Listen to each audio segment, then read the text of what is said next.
Nesse vídeo nós vamos falar sobre a década de 70 do Segundo Reinado. Nós vamos ter aqui no canal pelo menos mais 2 vídeos, além desse, sobre o Segundo Reinado.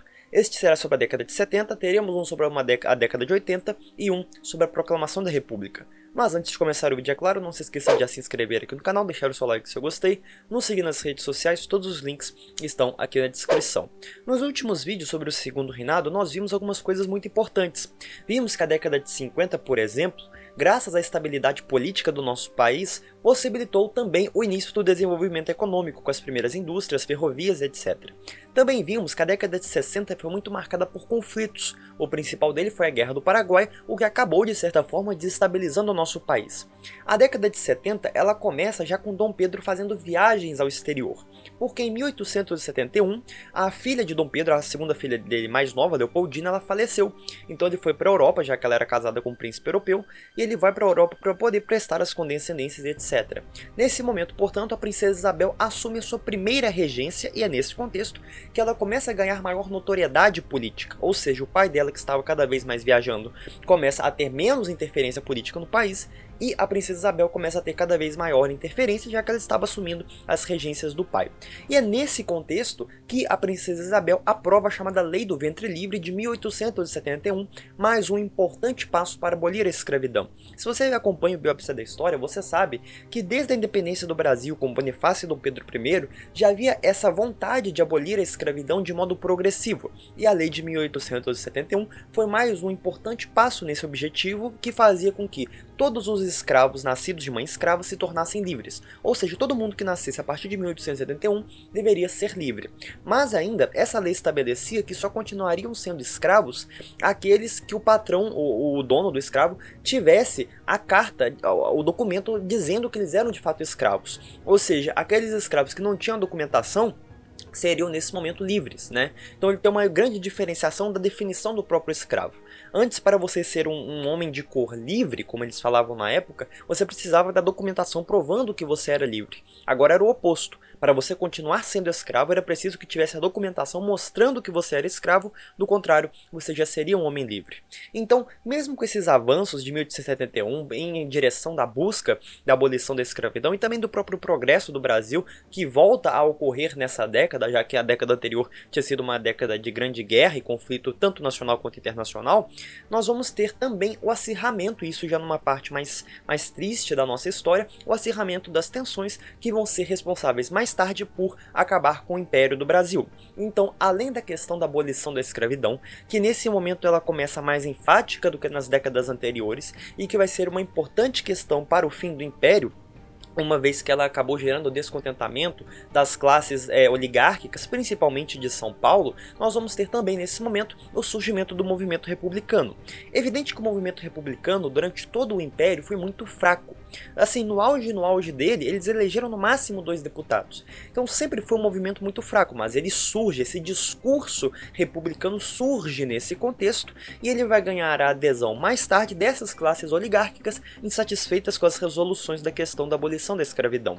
Então a questão da abolição, a questão do republicanismo apoiado nas bases oligárquicas começa a surgir nesse contexto, que também mais tarde vai ganhar o apoio das classes militares, já na chamada questão militar, mas isso já é na década de 80.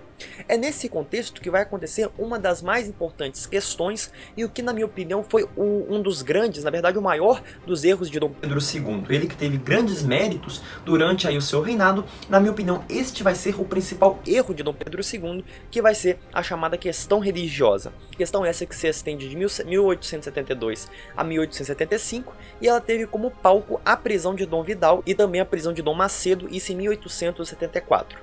Acontece que o Papa da época, Papa Pio IX, estava fazendo um conjunto de reformas na igreja, e uma dessas reformas estabelecia de modo claro que os maçons não poderiam participar dos sacramentos católicos. Isso já era algo que a igreja já tinha de mais ou menos modo implícito desde antes do Pio IX, mas ele vai formalizar isso de maneira bem clara.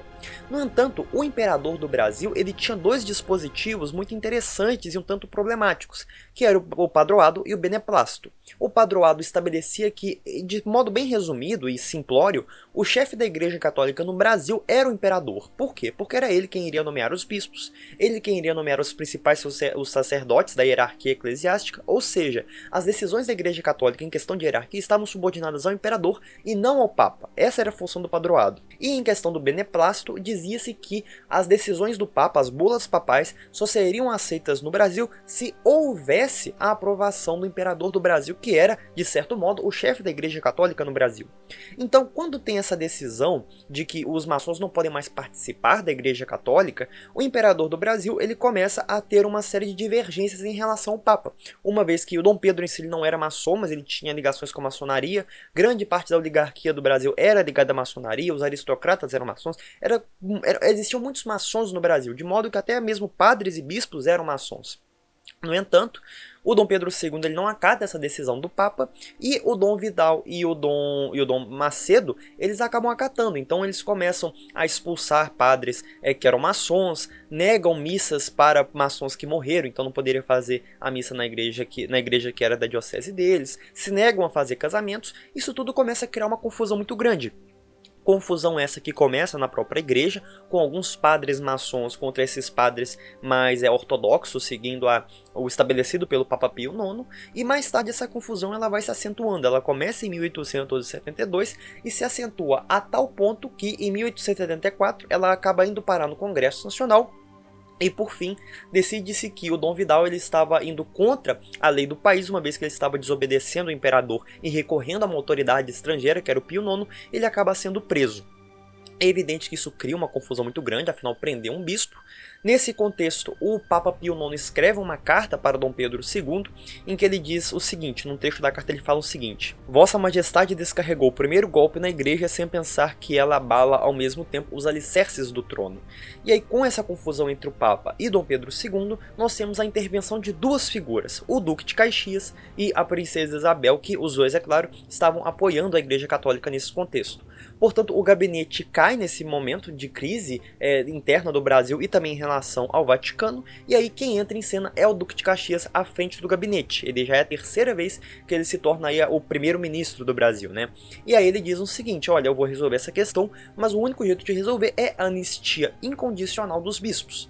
E aí o Dom Pedro, um tanto relutante, aceita isso também por causa da pressão da Princesa Isabel, e os bispos são anistiados. No entanto, eles esperavam que isso iria acabar com as tensões entre católicos e maçons, e isso acaba acirrando ainda mais essas tensões, de tal modo que na década de 80, já no próximo episódio que nós vamos falar, vão ser criadas várias leis que começam a secularizar a hierarquia política do Império, em que, por exemplo, já não se exigia mais que fosse católico o funcionário público, ele poderia ter outra religião, em que começa a se afastar as ligações entre o Estado e a Igreja por causa desses conflitos, e tudo isso vai ser responsável por acirrar as tensões entre a Igreja Católica e o Império, inaugurando a chamada questão religiosa, que faz o Império perder grande parte do seu apoio em relação à Igreja Católica. Portanto, essa questão religiosa, inaugurada em 1772 e resolvida em 1875 com a anistia geral, mas que acabou por gerar um mal-estar muito grande entre os maçons e o governo e a Igreja Católica, e além, é claro, da questão da abolição, que também começava a se acirrar,